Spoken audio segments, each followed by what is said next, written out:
धीरे बोलो, कोई सुन ना ले। ये बात हम सबके कानों में पड़ी होगी और हमारे मुंह से भी निकली होगी। लेकिन सोचने की बात यह है कि ये वाक्य कब कब हमारे मुंह से निकलता है और कब कब हमारे कानों में पड़ता है, क्योंकि ऐसे कम ही गुप्त राज होते हैं जो हम दूसरों के कानों में पड़ने नहीं देना चाहते। अक्सर परिवार में अशांति का कारण हम स्वयं ही होते हैं। हम इस बात को देख पाए भले ना देख पाए, पर ये असर सकते हैं, क्योंकि जाने अनजाने मूर्खतावश हम खुद ही अपनी वो बातें दूसरों को बता देते हैं जो हमें कभी नहीं पता नहीं चाहिए, और वही बातें जो जाने अनजाने हमने किसी दूसरे के सामने बता दी थी, वही हमारे दुख का कारण बन जाता है, वही हमारे झगड़े का कारण बन जाता है। और फिर बाद में हमें पछतावा होता है कि मुझे यह बात किसी को बतानी नहीं चाहिए थी, मेरी ही गलती हुई कि मैंने जाने अनजाने ये बात सभी को बता दी। इसीलिए आज की जो बौद्ध कहानी मैं आपको सुनाने वाला हूँ, उसे सुनने के बाद आपको 7 ऐसी बातें पता चलेंगी जो आपको कभी किसी को नहीं बतानी। ये जो 7 बातें हैं जो आपको किसी को नहीं बतानी, क्यों नहीं बतानी, इसके पीछे का तर्क भी मैं आपको दूंगा। और इन 7 बातों के अलावा अगर आपको लगता है कि कोई बात ऐसी है जो मुझसे छूट गई या मैं नहीं बता पाया, तो कमेंट सेक्शन में जरूर बताना।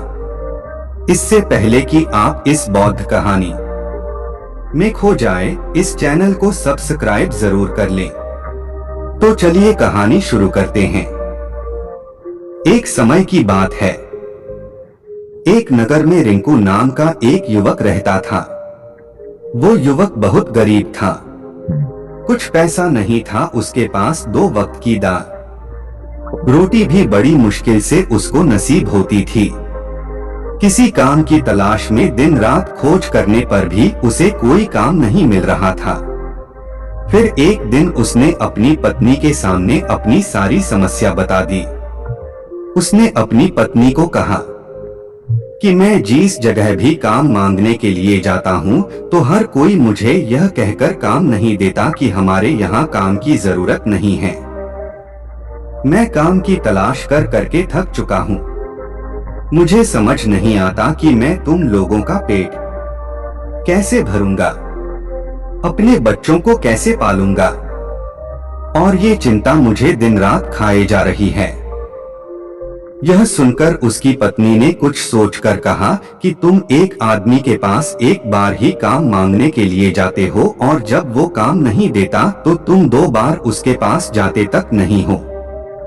अगर तुम्हें उनसे काम लेना है तो तुम्हें हमदर्दी जतानी होगी, तुम्हें उनसे हमदर्दी हासिल करनी होगी, अपनी गरीबी दिखानी होगी, ताकि वो लोग तुम्हारी मजबूरी समझकर तुम्हें काम पर रख लें। इसीलिए शर्म मत करो, उन्हें अपनी मजबूरी बताओ, अपनी गरीबी बताओ, और इसी उपाय से तुम काम पा सकते हो।